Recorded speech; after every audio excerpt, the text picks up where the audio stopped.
Bienvenidos! Today on Man Culture on the Skids, it's our quarantine episode. And we're taking you back to old Mexico. We're going to show you how to cure your own molcajete. In addition, we're going to show you how to make a traditional Mexican salsa. Starting right now.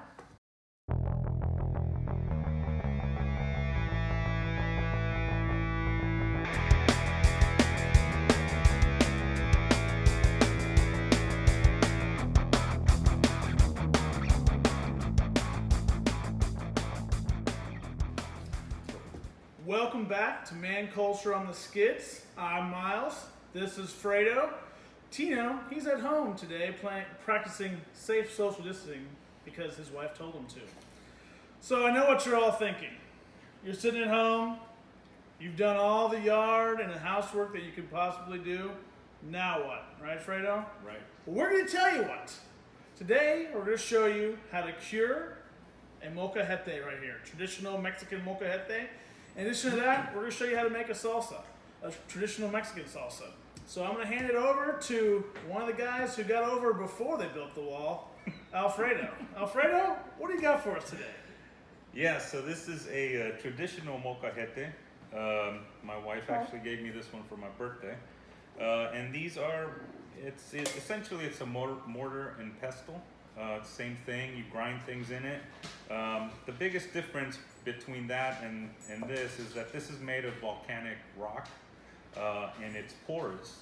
And so it's kind of like a skillet in that what you grind in it actually seasons the molcajete. So depending on what kind of flavors you want repeatedly that you want to cure into the molcajete or season into the molcajete, just like the skillet. And these are heirlooms in Mexico, and back where I'm from the valley. My parents actually have one that they've had probably longer than I've been alive, to be honest. And yeah, these things are passed down. One day I'll pass this down to my daughter. But this one's brand new, so the first thing we gotta do is we gotta cure it. And by curing, we mean that we want to take away all of the dust that's in this rock, because it is rock. And so we kind of need to grind it down first before we use it, or you're just going to be eating a lot of, just dirt, and it's going to not be very good. So what we need to do is grind some rice and some salt, some coarse salt. I have sea salt here. Any salt will do. The more coarse the salt, obviously, the better. So where do you get something like this, Fredo? Well, so this, I actually picked it out for my birthday. I went down to the farmer's market down on Airline here in Houston. You walk in there, they're redoing the whole market right now, but if you walk in there and you go all the way to the back, there's little stands where they sell cooking utensils and things like a molcajete, pots, pans, you name it. Yeah, molcajete is actually a Nahuatl word. That's the Aztec language. It comes from their word molcajitl. And this right here, which you use to grind stuff up in, is a tejolote.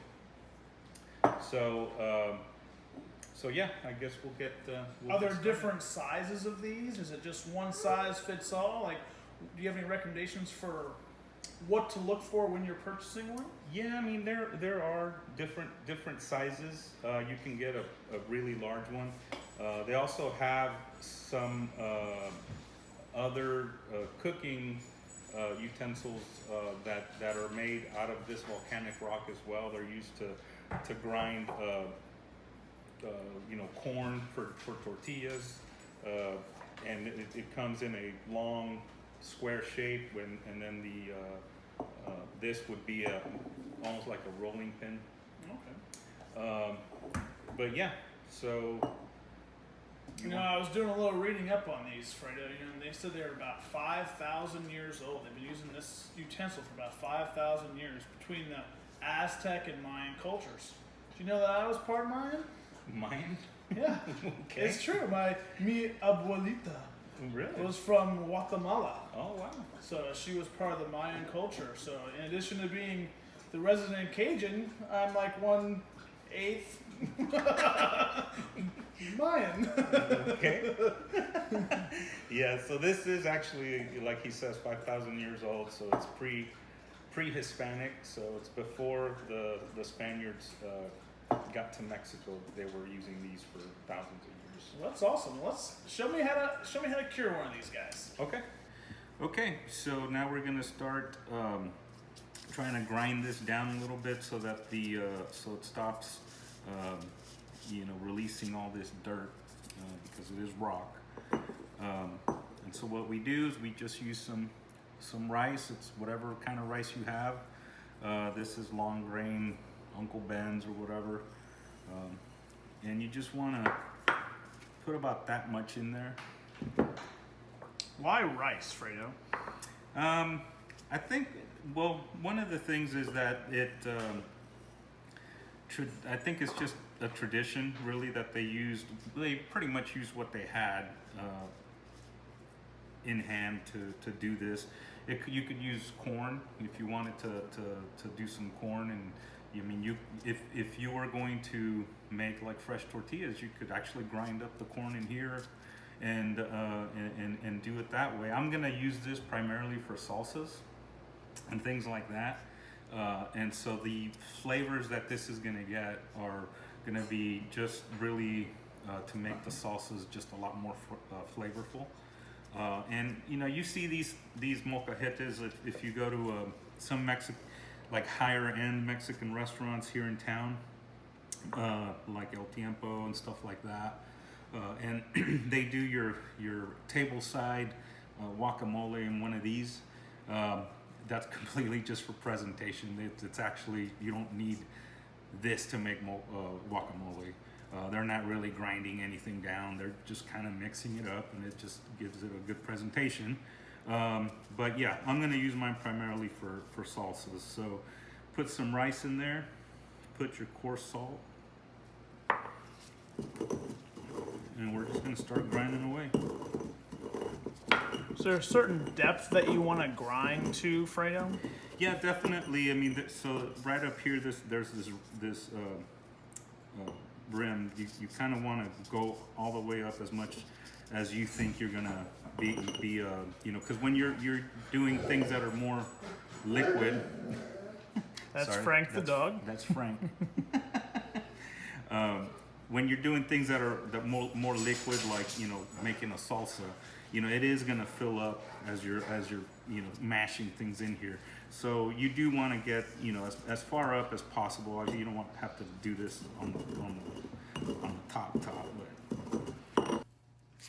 So we've been grinding for about 10 minutes, and this is where we're at right now. As you can see, a lot of the rice and salt has ground down pretty good, but there's also rock in here. You can see these little black specks. So that's exactly what we're trying to get out of there, is all those little loose particles of rock. We're gonna keep going, and then we'll come back when we're ready to see if it's ready. We'll check to see if it's ready, and then we'll make a salsa. So you're gonna grind this rice all the way down until it gets to a powder, or? Yeah, and this is I've already done a couple servings of rice in here with salt. This is the second round, and it's almost all ground down. So we're almost there.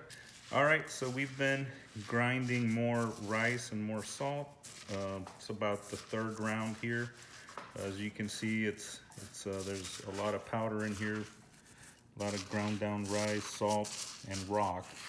So now what we need to do is make sure that it's ready to be used.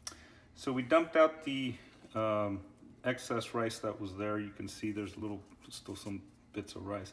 So what we want to do now is we want to rinse it. And you can see that water is dirty, muddy.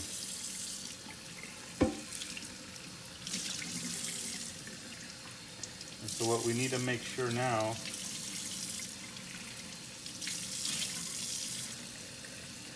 is that the water is clear. That's pretty clear there.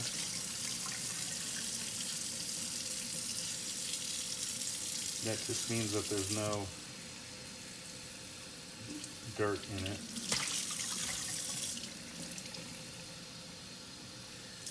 And there you go. That's as clear as that gets. So that's good to go. That's ready. We just need to let it dry a little bit, and we'll make the salsa. Awesome.